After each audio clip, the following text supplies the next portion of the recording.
Ladies and gentlemen, we're witnessing something absolutely extraordinary happening in West Africa right now, and this could reshape the entire global economy as we know it. Before we dive in, I want to say a huge thank you to all our subscribers who continue to support the One Africa channel. Your support means everything to us, and if you're watching for the first time, we'd be truly grateful if you could hit that subscribe button and join our community. We bring you the stories that mainstream media often ignores, the stories that actually matter to Africa's future. So here's what's happening. The Economic Community of West African States has just made an official announcement that's been years in the making. They're launching a brand new currency called the ECO, and it's scheduled to roll out in 2027, just 17 months from now. This might sound like just another piece of financial news, but trust me, it's so much bigger than that. This is about breaking chains that have held Africa back for generations. Let me paint you a picture of how things work today. Imagine you're a trader in Lagos, Nigeria, and you want to buy products from Accra, Ghana.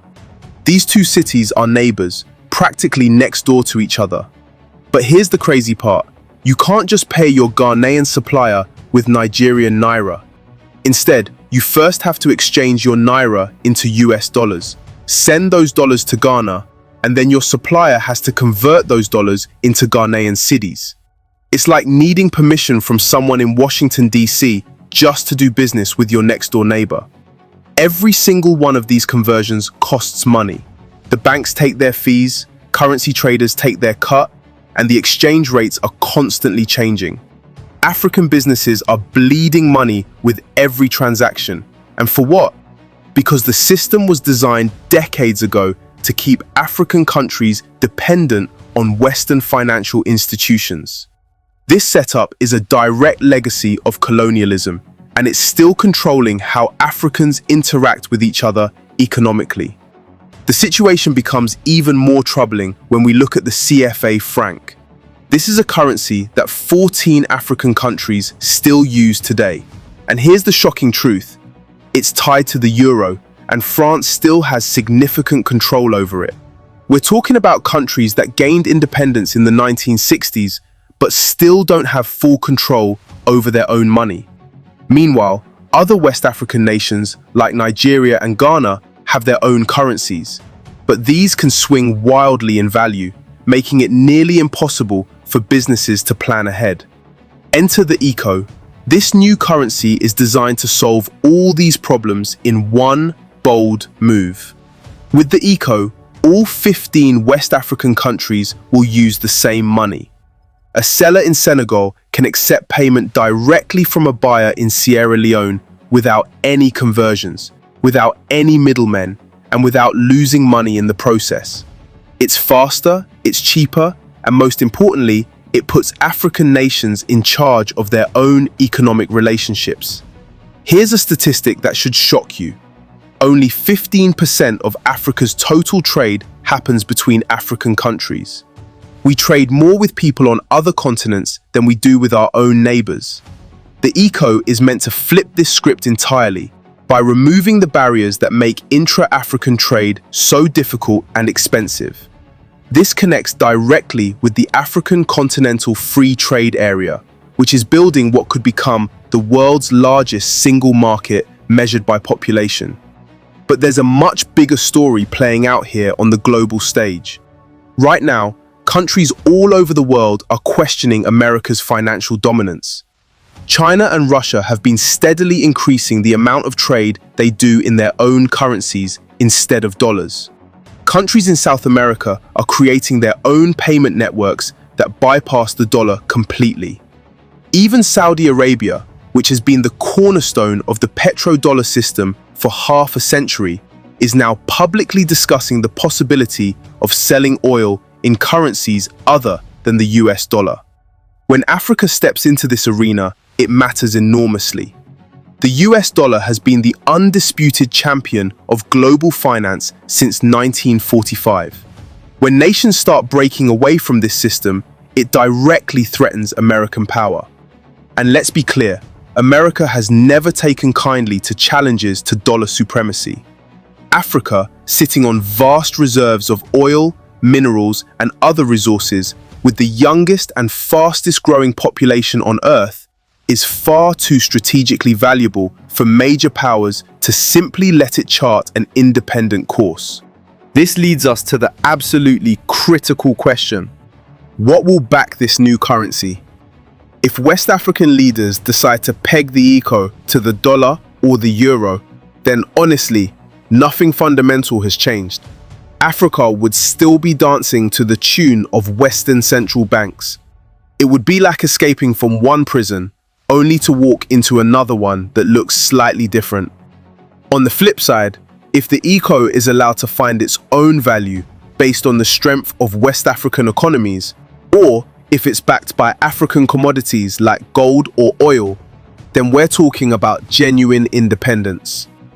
Of course, this path is riskier, especially at the beginning, because the currency's value might fluctuate significantly.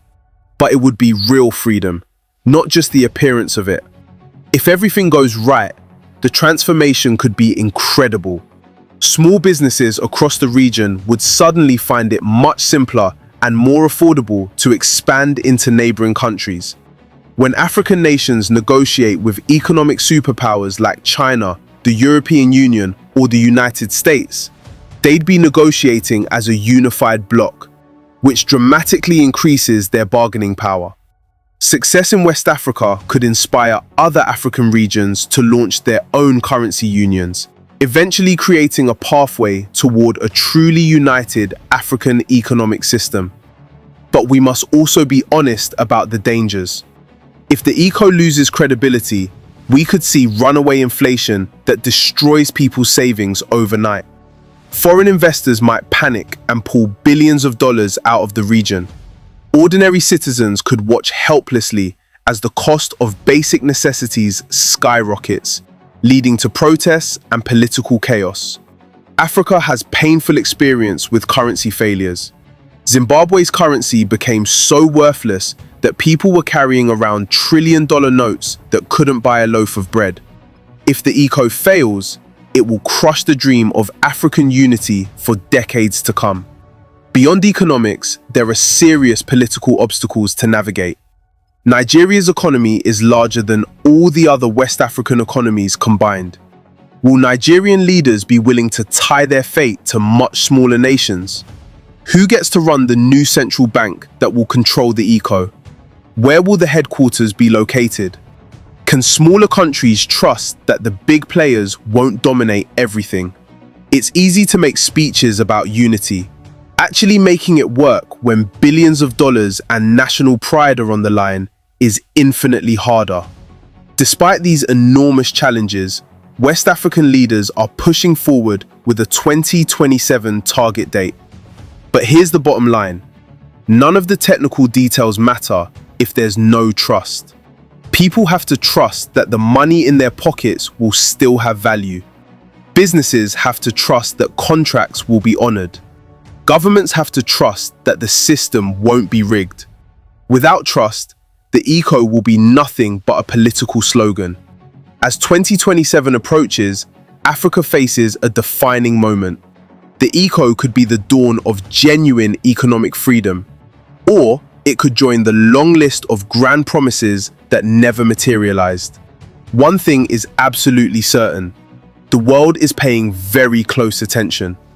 If the eco truly succeeds in breaking the dollar's stranglehold on African trade, future historians will mark this as the moment when Africa finally spoke with one powerful economic voice. The decision is in Africa's hands, and so is the enormous challenge ahead. If this story opened your eyes to what's really happening on our continent, please share it with your friends and family.